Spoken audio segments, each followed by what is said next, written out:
نحمده ونصلي على رسوله الكريم اما بعد فاعوذ بالله من الشيطان الرجيم بسم الله الرحمن الرحيم وانفقوا في سبيل الله ولا تلقوا بايديكم الى التهلكه واحسنوا ان الله يحب المحسنين صدق الله العلي العظيم۔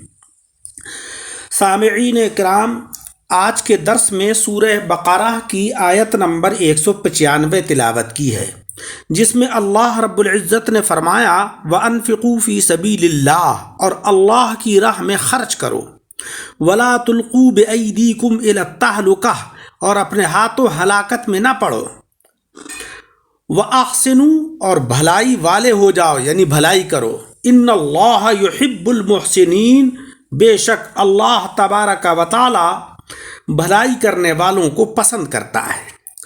پچھلی آیت میں جہاد کا حکم دیا گیا تھا، جو کہ بغیر ہتھیار اور اسباب کے نہیں ہو سکتا ہے، اور یہ سامان مال ہی سے جمع ہو سکتا ہے، لہذا اب صدقے اور خیرات کا حکم دیا جا رہا ہے۔ اس آیت میں گویا جانی قربانی کے بعد مالی قربانی کا ذکر ہے۔ پچھلی آیتوں میں جہاد کا حکم تھا، بعد کمزور مالدار اپنے ضعف کی وجہ سے جہاد نہیں کر سکتے تھے، اب انہیں حکم دیا جا رہا ہے کہ اگر تم خود مجبور ہو تو کسی غریب بہادر کو سامان جنگ دے کر جہاد کراؤ، یعنی پہلے جہاد کرنے کا حکم تھا، اب کرانے کا حکم ہے۔ گزشتہ آیتوں میں حج کرنے کا حکم تھا، اب غریبوں کو حج کرانے کا ذکر ہے، یعنی اے مالداروں، غربا اور مساکین پر پیسہ خرچ کر کے انہیں حج کراؤ۔ پچھلی آیت میں تقوی کا حکم دیا گیا تھا، چونکہ مالی عبادت بھی تقوی کا ذریعہ ہے، لہذا اب اس کا حکم دیا جا رہا ہے کہ اپنا مال اللہ کی راہ میں خرچ کر کے تقوی اور پرہیزگاری اختیار کرو۔ اس آیت کریمہ کے شان نزول میں دو روایتیں ہیں۔ ایک روایت تو یہ ہے کہ حضرت ابو ایوب انصاری رضی اللہ تعالیٰ عنہ فرماتے ہیں کہ جب فتوحات اسلامیہ کافی ہو گئیں اور اسلام خوب پھیل گیا تو ہم نے مشورہ کیا کہ ہم اب تک اپنے گھر بار اور مال وغیرہ سے غافل رہ کر اشاعت اسلام میں مشغول رہے ہیں، اب جب کہ اللہ تبارک و تعالیٰ نے دین کو پھیلا دیا تو آؤ گھروں میں بیٹھ کر دنیاوی کام کاج کریں اور باقی زندگی اب آرام سے گزاریں۔ اس پر اللہ رب العزت نے یہ آیت نازل فرمائی، جس میں انہیں جہاد چھوڑنے اور گھر بیٹھ رہنے کی سخت ممانعت کی گئی۔ جہاد چھوڑ کر اپنے ہاتھوں اپنے آپ کو فنا نہ کر لو، چنانچہ حضرت ابو ایوب انصاری آخر عمر تک جنگ کرتے رہے، اور حضرت امیر معاویہ رضی اللہ تعالیٰ عنہ کے زمانے میں قسطنطنیہ میں شہید ہوئے اور وہیں پر شہر پناہ کے نیچے دفن کیے گئے۔ مسلمان آج بھی ان کی قبر شریف کے پاس جاتے ہیں، شفا حاصل کرتے ہیں اور اللہ تبارک و تعالیٰ کی رحمتیں اور برکتیں حاصل کرتے ہیں، کیونکہ خاصان الہی کی جہاں پر قبریں ہوتی ہیں وہاں اللہ رب العزت کے انوار و برکات اترتے ہیں، نازل ہوتے ہیں، لہذا مسلمان وہاں پر اللہ کی رحمتیں اور برکتیں حاصل کرتے ہیں۔ دوسری روایت یہ ہے کہ جب مسلمان عمرہ قضا کے لیے مکہ معظمہ چلنے لگے تو ایک جماعت غربا صحابہ کی، فقراء صحابہ کی حاضر خدمت ہو کر عرض کرنے لگی کہ ہمارے پاس تو نہ پیسہ ہے نہ توشہ ہے، یہ فریضہ ہم کیسے ادا کریں؟ تب اللہ تبارک و تعالیٰ نے یہ آیت نازل فرمائی، جس میں مالدار مسلمانوں کو ایسے غربا کی مدد کرنے کی رغبت دی گئی۔ وَأَنفِقُوا فِي سَبِيلِ اللَّهِ، اور خرچ کرو اللہ کی راہ میں۔ انفقوا انفاق سے بنا ہے، جس کی لفظی اور معنوی تحقیق الف لام میم کے پارے کے شروع میں کی جا چکی ہے۔ یہاں اتنا سمجھ لو کہ جائز جگہ خرچ کرنے کو نفقہ یا انفاق کہا جاتا ہے، فضول خرچی کو اسراف اور ناجائز مقام پر خرچ کرنے کو تبذیر کہتے ہیں۔ اسلام میں اسراف بھی درست نہیں اور تبذیر بھی درست نہیں ہے۔ قرآن عظیم میں ہے کہ ان المبذرین کانوا اخوان الشیاطین، بے شک وہ لوگ کہ جو ناجائز مقامات پر پیسے کو خرچ کرتے ہیں وہ شیاطین کے بھائی ہیں۔ یہاں پر انفقو کا مفعول ظاہر نہیں کیا گیا ہے، اشارتاً یہ بتایا کہ جان، مال، علم، عزت، آبرو، جس چیز کی جب اسلام کو ضرورت پڑ جائے خرچ کر ڈالو، مگر کہاں؟ فی سبیل اللہ، اللہ کی راہ میں۔ دین اور ساری دینی چیزیں مراد ہیں سبیل اللہ سے۔ جہاد، زکوٰۃ، حج، عمرہ، غریبوں کی مدد، بال بچوں کی پرورش، غرض کے جس چیز میں رضا الہی ہو وہ سب فی سبیل اللہ میں شامل ہیں۔ یہ نہ سمجھیں کہ صاحب گھر میں جو پیسہ خرچ کیا جاتا ہے، بچوں کی پرورش پر جو پیسہ خرچ ہوتا ہے وہ فی سبیل اللہ نہیں، وہ بھی فی سبیل اللہ ہے، اللہ کی مخلوق پر خرچ کیا جا رہا ہے۔ یعنی اپنی ہر چیز، ہر عبادت اور دینی کام میں خرچ کرو۔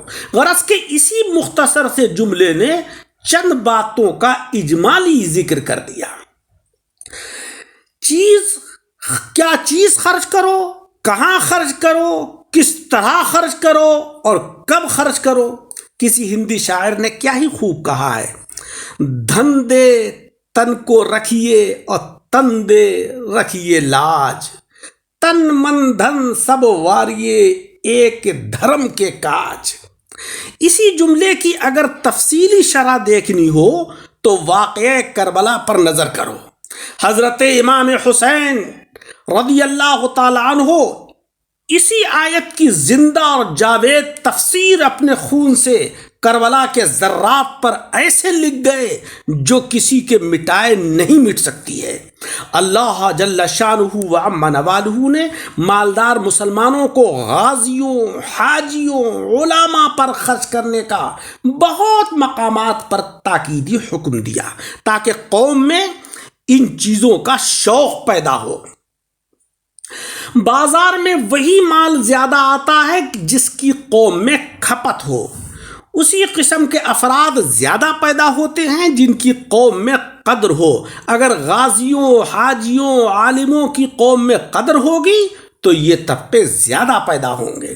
لیکن افسوس یہ ہے کہ آج ہم ان حضرات کی قدر کم کرتے ہیں، جس کی وجہ سے یہ لوگ معیاری تعلیم حاصل نہیں کر پاتے ہیں۔ ہمیں یہ چاہیے کہ ہم دینی مدارس میں پڑھنے والے طلباء جو اللہ کی راہ میں نکلے ہیں، مہمانان رسول ہیں، اللہ کے دین کی تعلیمات حاصل کر رہے ہیں، جن کے قدموں کے نیچے فرشتے اپنے پر بچھاتے ہیں، ہمیں یہ چاہیے کہ ہم ان کی زیادہ سے زیادہ عزت افزائی کریں۔ وَلَا تُلْقُوا بِأَيْدِيكُمْ إِلَى التَّهْلُكَةِ، اور اپنے ہاتھوں کے ذریعے ہلاکت میں نہ پڑو۔ یہ لفظ القاؤن سے بنا ہے جس کے معنی ہے ڈالنا اور ملانا۔ یہ اپنے آپ متعدی ہے۔ بِأَيْدِيكُمْ کی با یا زائدہ ہے اور ایدی سے مراد جان اور ذات، جیسے ید اللہ، چونکہ اکثر کام ہاتھ سے ہوتے ہیں اس لیے ید سے ذات اور جان مراد لیتے ہیں۔ یا با استعانت کی ہے، اور تلقو کا مفعول انفسکم پوشیدہ ہے، اور ایدی بمعنی ہاتھ، یعنی اپنی جانوں کو نہ ڈالو یا اپنی جانوں کو اپنے ہاتھوں سے ہلاکت میں نہ ڈالو۔ ولا تلقوا بایدیکم الی التہلکہ، مطلب یہ ہے کہ اے مسلمانوں، تم بخیل بن کر یا جہاد کو چھوڑ کر یا دنیاوی کاموں میں مشغول ہو کر یا لوگوں کی امداد کو چھوڑ کر یا فضول خرچی سے اپنا مال برباد کر کے یا بے موقع جہاں شکست یقینی ہو جنگ کر کے یا بے سر و سامان کسی طاقتور سے لڑ کر اپنی جانوں کو اپنے ہاتھوں ہلاکت میں نہ ڈالو۔ پھر یہ بھی نہیں کہ ہمیشہ خونخوار ہی بنے رہو، بلکہ وَأَحْسِنُوا، مسلمانوں سے یا اپنے اہل قرابت سے یا فقراء سے یا غیر مسلم رعایا سے بحالت جنگ لوگوں سے بھلائی اور مہربانی کرو۔ کیوں؟ ان اللہ یحب المحسنین، اللہ رب العزت بھلائی کرنے والوں کو دوست رکھتا ہے کہ انہیں ثواب دے گا۔ بعض علماء نے اس جملے کے یہ معنی کیے ہیں کہ نیک اعمال کر کے اللہ کے ساتھ نیک گمان رکھو، وہ ضرور قبول فرمائے گا، یا گناہ کر کے رب سے مایوس نہ ہو بلکہ بخشش کی امید پر توبہ کرو۔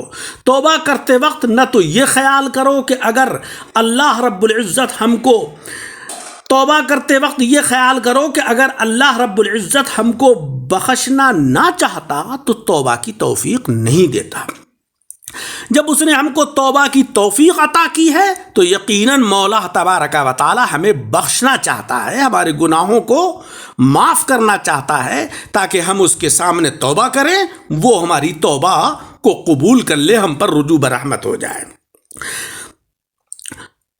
نیک اعمال پر یہ خیال کرو کہ اس نے ہمیں اپنے دروازے پر بلایا ہے تو کچھ دینے ہی کو بلایا ہے۔